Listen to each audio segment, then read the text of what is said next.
Welcome to Science Goes to the Movies, a look at the stories of science and how they change our culture. I'm Lisa Beth Kovetz.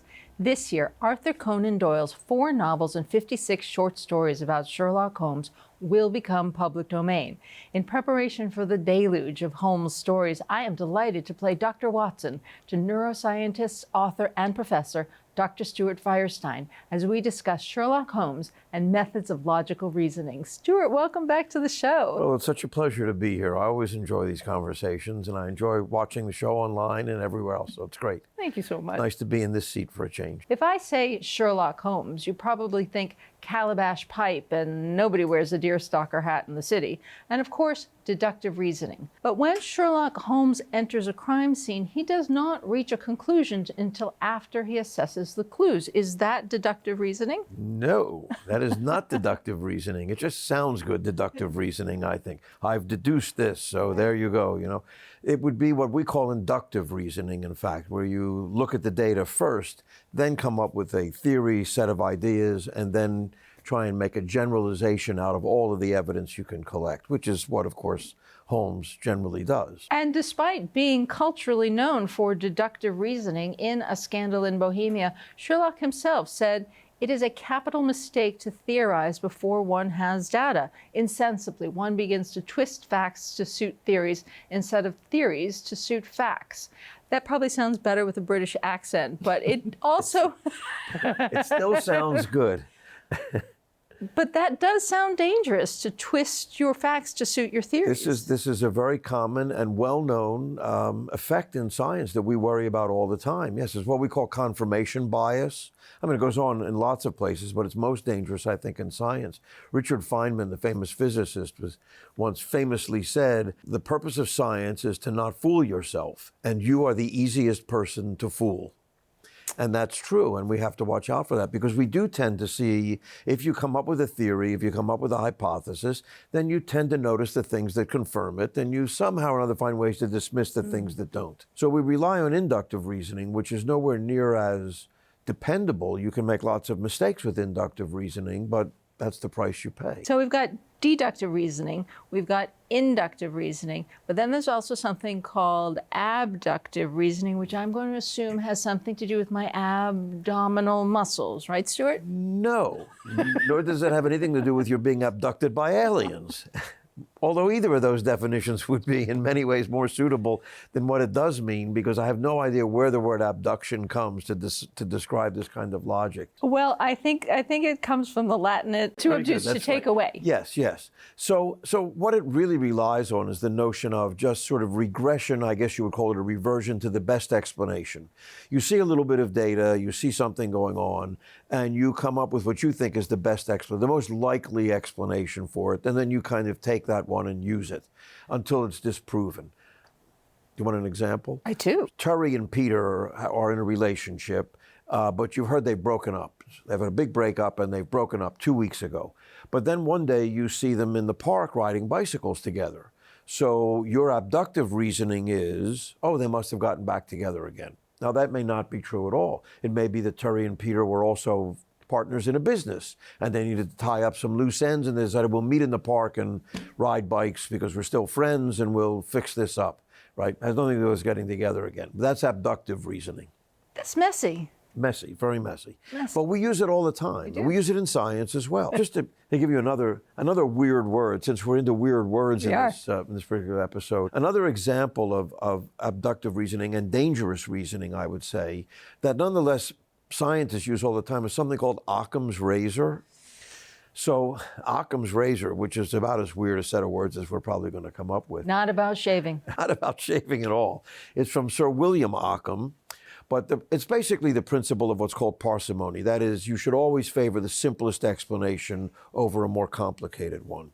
And we think this is true in science, that you should use a simple explanation. If there are 2 explanations, one is complicated, one simple, use the simple one, is probably right. There's really no evidence that that's the case. And I was disabused of Occam's razor by a magician friend of mine named Mark Minton, a professional magician. We were having a discussion one night, and Occam's razor came up somehow or another. And Mark, just like that, said, "Oh, Occam's razor, yeah, the magician's best friend." And I thought, well, that can't be. How can Occam's razor be the magician's best friend and a principle of scientific logic. Because magicians are I like magic as much as the next person, but their business is deception and ours is Right. hopefully revealing things.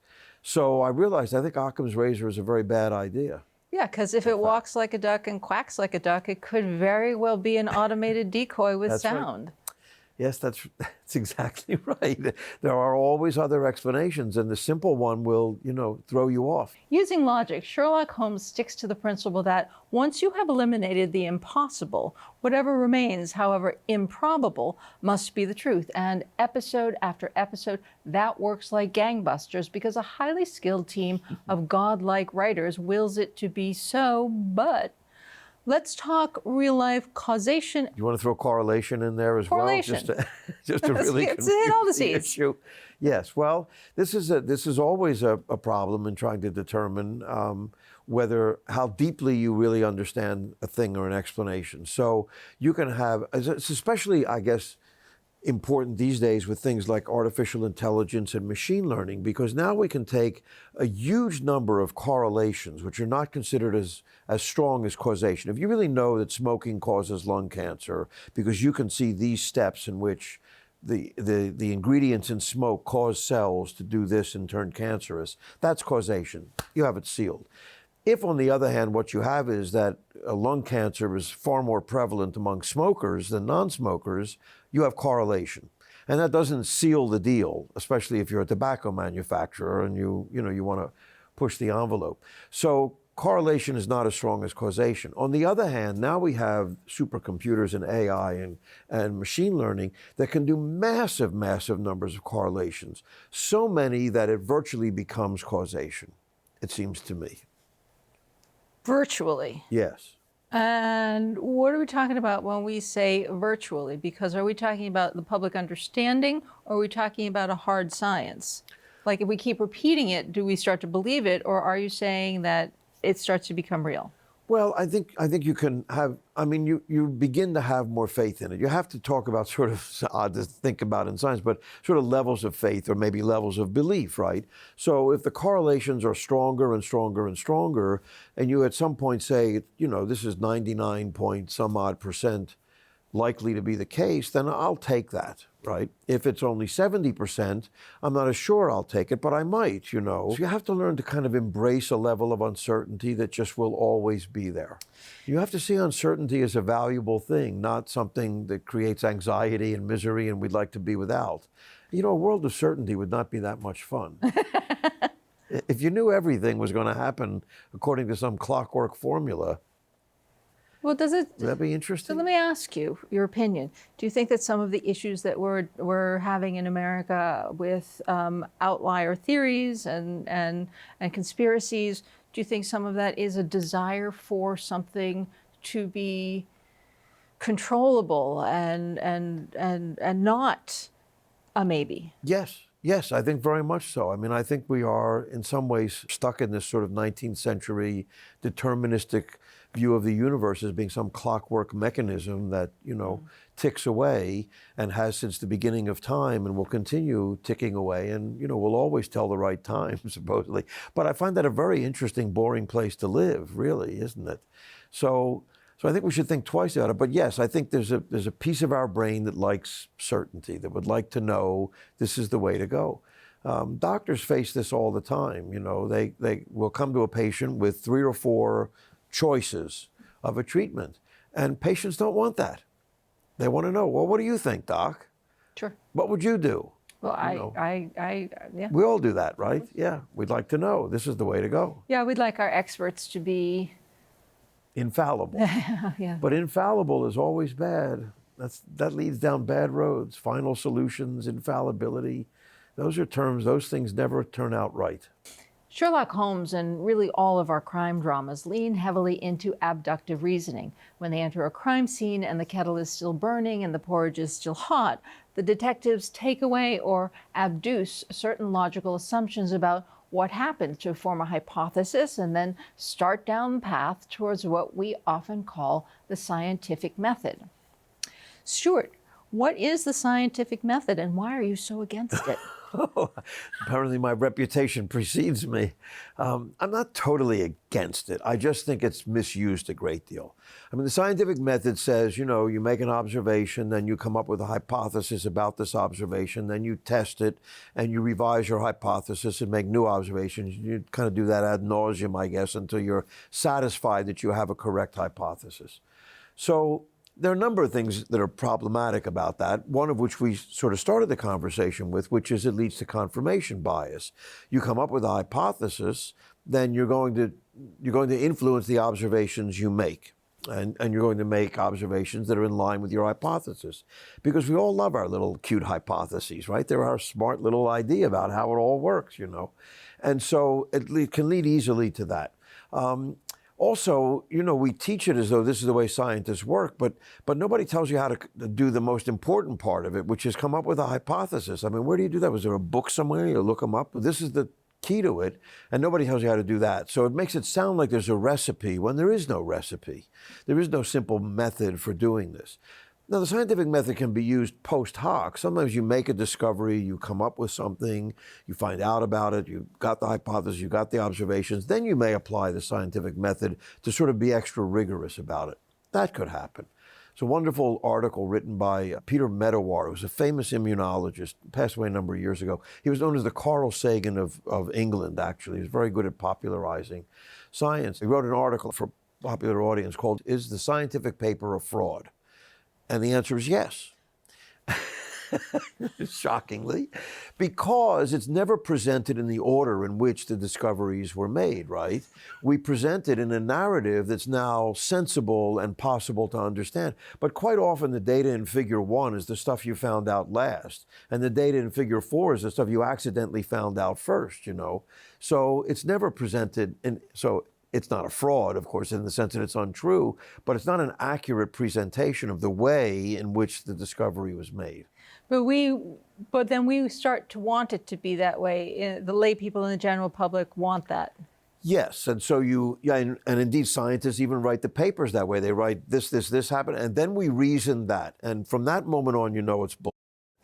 Sorry to use that word again. We'll pull out our bleeper again. Because we don't generally do it that way. We come at it from many different angles, and eventually it begins to fall into place, if you're lucky. It is nice in this latest Holmes iteration, Enola Holmes, that you see them discover clues that they don't think are important, but they hold on to, and then those clues become quite significant as the whole thing falls together. I think that we are starting to give our super sleuths and maybe our scientists a little more leeway to understand things in the way that you're describing, and not in the pretty science way. Yes, so that would be definitely an improvement. Of course, in the end, part of the problem is that in the end, Holmes does always solve the mystery. And, you do put the pieces in the puzzle, and the manufacturer has guaranteed that the puzzle can be solved somehow, or the producer has, in this case, the writer. Whereas in science, we don't have that guarantee. I mean, we may not resolve it, Most of our guests' research has to do with the vertebrate olfactory receptor neurons. Okay. What the heck does that mean? Oh, yeah, well, unpack that one, I guess. Well, vertebrates that's a backbone. So we look at other animals have olfactory systems, sense of smell, insects, which are not vertebrates, right? Okay. So, but I don't work on that. My laboratory is only interested in vertebrates, which would include everything from amphibians to us. And olfactory, of course, the sense of smell. And receptor neurons are neurons in your nose that have receptors on them that are able to bind to and detect odors. And it's kind of like a lock and key sort of thing. If you think of the receptor as a protein that has a funny shape to it, but it has a particular shape. And then molecules, things that smell have a shape to them as well. They're chemicals, they're molecules. So if the molecule sort of fits into the receptor that says, "Oh, brain, I've found this molecule." On the other hand, if you have a receptor like that, it's not going to fit, but this molecule will fit, and it says, "Oh, brain, I have a different molecule." That's the quick version of it. Okay, so if you're tasked with finding out say, why after COVID our noses no longer smell things, how would you lay out the investigation, Mr. Holmes? That's really remained an incredible mystery, I have to say. And I mean, I can tell you ways that we have looked at it and people have been looking at it, and it remains a huge mystery just because of the way it happens. It's not so unusual to lose your sense of smell as a result of a respiratory virus, cold or something like that, you know, a stuffed up nose and so forth. But in this case, the sense of smell disappeared days before any other symptoms showed up, right? So you were not symptomatic for COVID, but lost your sense of smell. And it seemed to be sudden. You'd like sit down to breakfast and have pancakes and you go, these taste like cardboard. They have no taste. Really, it was your sense of smell that was gone, by the way, not your sense of taste.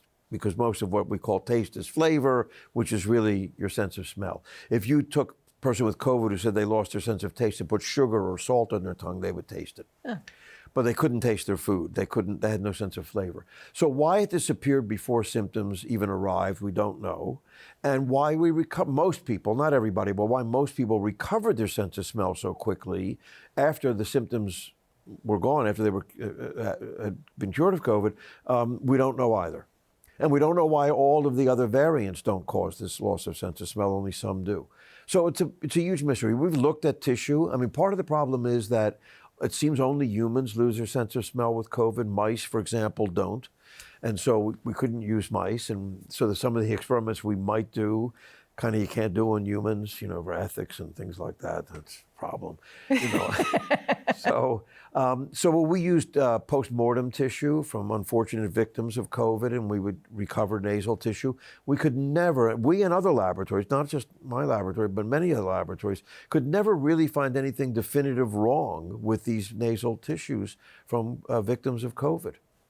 So it remains a mystery to this day. As the Sherlock Holmes multiverse becomes more commercially successful, it's also getting sanitized. And in Netflix's most recent installment of Enola Holmes, Sherlock's original addiction to cocaine, courtesy of Arthur Conan Doyle, has become an addiction to puzzles. Luckily, our guest is a neuroscientist. So what do puzzles do to the brain that makes them so addictive? Puzzles certainly are addictive. Curiosity is one of those things that people are now beginning to study curiosity. Actually, I have to say, one of the things I find most interesting about curiosity, which is a little different than puzzles, but it's the same sort of thing, is actually how quickly curiosity can be satisfied. You know, somebody says, well, I'm really curious about that. And you say, oh, well, it's this, this, and that. And they go, oh, okay, that's good. And they're done with it, you know, and I'm thinking, no, that should increase your curiosity. That should take you to the next level of curiosity. It often doesn't. Curiosity can be surprisingly easily satiated, which surprises me. But puzzles are indeed addictive somehow or another. And I don't know why. It's interesting that they are. It's something I have to look into because I wonder whether animals are addicted to puzzles as well. I wonder how long they'll work at a puzzle as well. I mean, there are ways to test this, and you know, and with dogs, with going back to that concept of certainty. I like a puzzle, especially like a crossword puzzle kind of thing where A works because B has to work also. Yes. That makes me feel that there's certainty and order in the universe. Well, so that could be it. There's a satisfaction when it clicks together suddenly at the end, when the various elements come together and you see, oh, this is a grand scheme, a grand design. The concept of abductive reasoning was advanced by philosopher Charles Sanders Peirce in the late 19th century. Charles Sanders Peirce needed a better marketing team because the name does not easily explain what it is. And this idea of naming something equals explaining something was addressed in one of our guests' papers published in The Edge. Stuart, what is a nominal fallacy?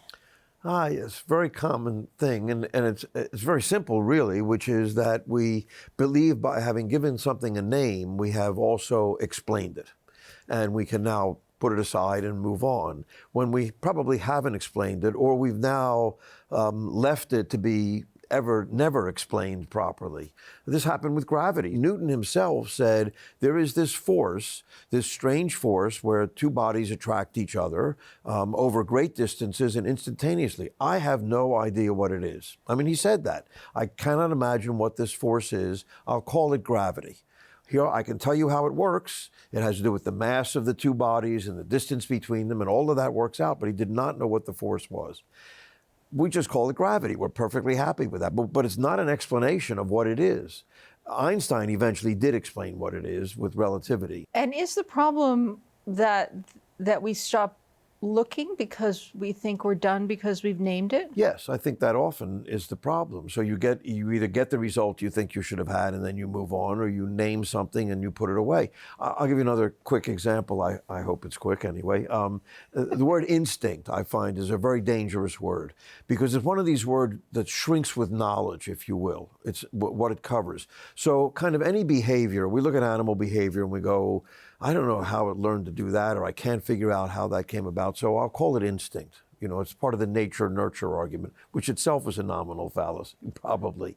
So as a quick example, when chickens are born, little chicks hatch, and the first thing they do when they come out of the egg is peck the ground. Where would they learn that? I mean, this looks like an instinctive behavior. And so it was thought for years. In the 1920s, a Chinese scientist named Kuo did this marvelous experiment. It turns out if you take hot Vaseline, you rub it on an egg, it will make, and look through the egg with a bright light, it will make the chicken egg transparent. And you can observe the embryo developing in the chicken egg without disturbing it. So he did this. And what he saw was that the chicken, in order to fit into the egg, its head is actually over its chest. It's bent over its chest. And in the last week of development, as the heart begins beating, the head is pushed up and down on the beating heart. So in exactly the same movement that it uses to peck the ground. So it spent the last week of its embryonic life learning how to move its head like this, and it's not instinct. Right. So a nominal fallacy also seems like a kind of terrible power play, because you say, well, they're doing that because it's their instinct, or she doesn't get along with the team because she's difficult. If we give these people these names, yes, it's not really addressing the issue, the truth, or anything that can be fixed. Yes, so there's no depth to it. I mean, you've just named it, and there's no logic behind any of this. In Enola Holmes, we get to see lots of Holmes family enemies using logical fallacies, including repeated ad hominem explanations to Sherlock's little sister Enola that she could not possibly be a good detective because she is a girl. Are ad hominem fallacies always so mean-spirited? Not always. They often are. They're a way of attacking people that are commonly used, whatever it might be. You're a girl, you're a woman, you're this or that, and therefore how could you possibly know this or the other thing? They are not always. I mean, we do use them in ways that are complimentary. Calling somebody an expert could be an ad hominem reason to listen to what they have to say. And so that would be okay if they're an expert. Are there any major ad hominem fallacies in science? Oh, that's a good question. Yes, I suppose there must be. I'm trying to think of a couple off the top of my head. Well, I can certainly think of one of how a layperson views a scientist, and that, I mean, it's a somewhat positive thing. But he's a scientist, or but he's an expert. Yes. So, and that's, one hopes, a positive thing. Not always. Sometimes people seem to mean that as a critique. So in that sense, it would be an ad hominem attack. Certainly scientists do this with each other. I mean, we have... we all have some bias about some laboratory that's put papers out, and then they kind of don't hold up and this and that. Make a big deal out of it, but you can't get them to hold up, and then you don't take their next set of results as seriously. Is that a fallacy, or is... No, I think it's a way that we work. You develop a certain intuition, if you will, a certain sense of how to judge expertise, of how to judge the work that you see. I mean, I wish we could teach more people this. I think we do need to teach more people this. This is what I think we mean by, a critical attitude towards what you hear in the world, in the newspaper, on television, wherever it might be, having a critical attitude. It doesn't mean being critical of it in the sense of, denying its truth or something, but to be critical of understanding whether this is valuable information or whether this is slightly suspect information. Okay, so how would a scientist recognize a fallacy? And I'll start with the ad hominem, name calling. If there's name calling involved, there's probably not a lot of information of actual truth underneath. Yes, I think that's probably the case. And so, yeah, we wouldn't pay as much attention to that as to somebody saying, well, I tried to replicate this experiment and I was unable to do so. Can you explain this to me? So So this is one way to judge it. I mean, this is one way to look for a scientific fallacy, or somebody who's dreamt up a theory that seems quite marginal and doesn't really have the data to support it. I mean, this was true in the AIDS epidemic. There was a scientist who denied that AIDS was a virus, thought it was, I think, a fungus or some crazy thing like that. But the mountain of evidence was on the other side of things. And yet there was this problem of fair and balanced business, And so he wound up with a voice in the media because he was always opposed to the viral theory of AIDS until it was proven beyond a doubt that that was how AIDS was spread. Well, going back to Sherlock Holmes, Holmes would say that was extremely wrong to start out with your theory and then go find evidence to support it. Yes. And he never really did have the evidence to support it, but nonetheless had a voice somehow or another, was given this voice because there was a time when it was believed that, that to report things fairly, you should always have the opposing point of view. But, we know that that's not really true. There are opposing points of view that have no grounding whatsoever. Red herring, straw man, slippery slope, post hoc. There are many types of logical fallacies that have been named and categorized, but when it gets right down to it, how can a layperson recognize a logical fallacy? It's not always easy, but it's doable. You look at the source of the information you're getting. You look at whether it's been vetted. You look at, is this person in the employ of a corporation? Where's the money coming from that supported this research? What's the past level of research that came out of this laboratory or this person's work or the work of their students and progeny, people who have gone on? Have they been attacking this for years and years and just keep hammering away at the same thing? Is there a way to disprove them? I think that's one of the most important things. Is there a way, do they understand? Are they willing to be disproved?